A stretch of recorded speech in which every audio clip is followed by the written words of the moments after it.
안녕하세요, 크립토 노마드입니다. 요즘 이더리움에 대한 관심이 뜨겁습니다. 런던 하드포크를 앞두고 상당한 관심을 받고 있는 모습입니다. 시장이 어수선한 와중에서도 의미 있는 상승률을 보여주고 있는데, 무엇보다 기관 투자자들이 이더리움을 향해 공격적인 매수를 벌이고 있다는 점이 특히 눈에 띄는 모습입니다. 시점을 예상하긴 어렵지만 이러다 정말 언젠가는 비트코인을 넘어서는 것 아닌가, 그런 생각까지 드는데, 이더리움의 펀더멘털적인 측면을 먼저 숙지하신 뒤에 이번 영상을 보신다면 더 도움이 되지 않을까 생각합니다. 궁금하신 분들은 오른쪽 상단의 카드를 클릭하시면 됩니다. 그럼 요즘 핫한 이더리움, 이런 의미 있는 상승의 동력은 어디서 나오는 것인지, 또 어디까지 기대를 할 수 있는 것인지 살펴보겠습니다.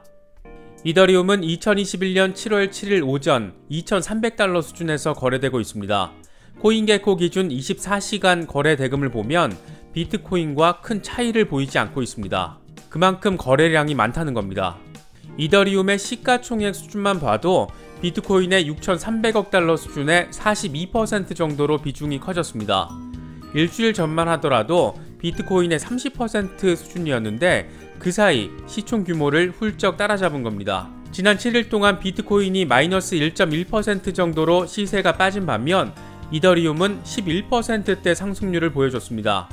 비트코인이 하향 조정 뒤 횡보하는 양상을 보이면서 시장 자체가 어수선한 상황을 보이고 있는데, 그럼에도 불구하고 상당히 눈에 띄는 실적을 보여준 것이다, 이렇게 볼 수 있는 부분입니다.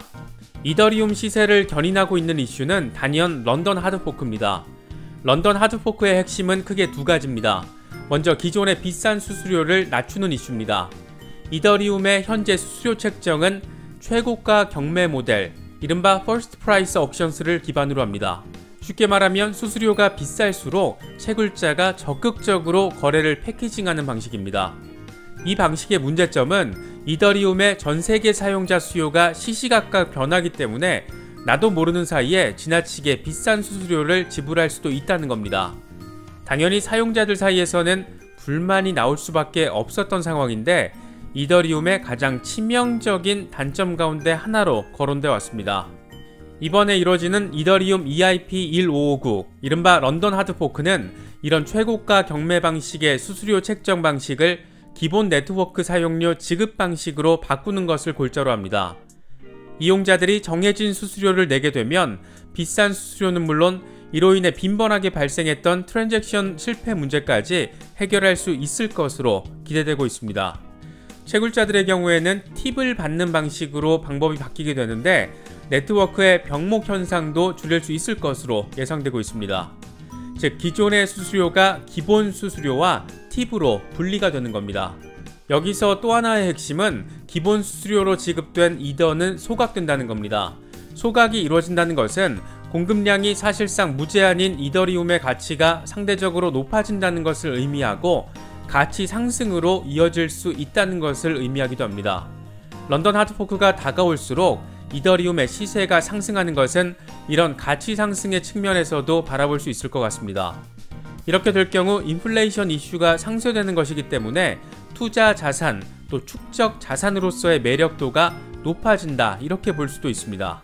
이런 가운데 런던 하드포크 메인넷 활성화 시점이 구체적으로 공개돼 주목받고 있습니다. 이더리움 주요 개발자 가운데 한 명인 팀 베이커가 이더리움 공식 깃허브 채널에 오는 8월 4일 메인넷에서 런던 하드포크를 활성화하는 방안을 제안했습니다. 팀 베이커는 런던 하드포크의 메인넷 활성화 시점은 7월 9일 이더리움 코어 개발자 회의를 통해서 결정된 뒤에 발표될 예정이다, 이렇게 설명했습니다. 이더허브의 설립자 앤서니 사사노 역시 런던 하드포크가 8월 4일에 실시될 것으로 예상하면서 런던 하드포크 메인넷 활성화의 구체적인 시점은 8월 4일이 될 가능성이 한층 높아진 것으로 시장에서는 받아들이고 있습니다. 이더리움 런던 하드포크를 앞두고 이더리움 매수세가 강세를 보이고 있는 가운데 또 하나 특이점은 기관들의 매수세가 눈에 띄게 증가했다는 겁니다.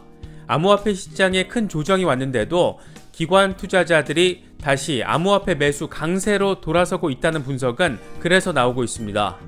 뉴투데이는 코인쉐어스의 보고서를 인용 보도하며 암호화폐 투자 상품의 자본 유출이 5주 만에 멈추면서 기관이 가격 상승 관점으로 돌아섰다, 이렇게 분석했습니다. 코인쉐어스의 보고서를 보면 지난주 암호화폐 펀드에 유입된 신규 자금은 6,300만 달러 규모인데, 이 가운데 캐나다 펄포스 인베스트먼트 암호화폐 ETF에 2,910만 달러가 유입되며 가장 많은 돈이 들어왔습니다. 전체 유입액의 61%인 3,900만 달러가 비트코인 상품으로, 또 1,800만 달러는 이더리움 상품으로 유입됐습니다. 이런 상황에서 런던의 대형 헤지펀드사가 암호화폐 시장에 뛰어들었다는 소식도 함께 전해졌습니다. 그 주인공은 런던의 대형 헤지펀드 마샬 웨이스로 공식적으로 암호화폐 산업에 투자 결정을 내린 것으로 전해지고 있습니다. 마샬 웨이스는 1997년 출범한 헤지펀드사로 현재 550억 달러를 운영하고 있는 것으로 알려졌습니다. 상당한 규모를 자랑하고 있는 곳입니다. 마샬 웨이스는 분산 원장 기술인 DLT와 암호화폐 결제 시스템, 스테이블 코인 등에 투자할 계획인 것으로 전해졌습니다. 암호화폐 시장에 대규모 거래 자금을 운용하는 기관들이 속속 플레이어로 들어오고 있는 것인데, 과연 이런 걸 보면 시장이 죽어가고 있다는 일각의 주장을 어떻게 바라봐야 할지 한 번쯤 생각해 보실 수 있으면 좋겠습니다. 현재 비트코인은 뚜렷한 방향성을 보여주지는 못하고 있습니다. 더 떨어질지 아니면 추세 전환을 할지 예측하기 어려운 상황입니다. 이런 가운데 그나마 다행인 것은 지지라인을 받으면서 횡보를 하고 있다는 겁니다. 특히 다른 메이저 알트코인들의 흐름도 지난 일주일 동안 큰 급락이 없거나 아니면 약반등을 보여주고 있는 모습을 보이고 있습니다. 시장의 전체적인 흐름 자체는 큰 반등은 없어도 그래도 큰 충격 없이 안정화 과정을 거치고 있는 것으로 보인다는 분석은 그래서 나오고 있습니다. 투자는 나의 시간을 뒤로하고 시장의 시간을 기다리는 것이라는 말이 있습니다. 어쩌면 지금이 딱 그런 기다림이 필요한 시기가 아닐까 생각됩니다. 전반적으로는 안정화되어가는 모습을 보여주는 만큼 심리적으로는 조급함을 느낄 수는 있어도 이런 멘탈에 휘둘리지 않고 전체적인 방향성을 좀 더 멀리서 바라보는 것도 하나의 방법이 되지 않을까 생각됩니다. 이번에 준비한 영상은 여기까지입니다. 영상이 도움이 되셨다면 좋아요와 구독, 또 알림 설정을 부탁드립니다.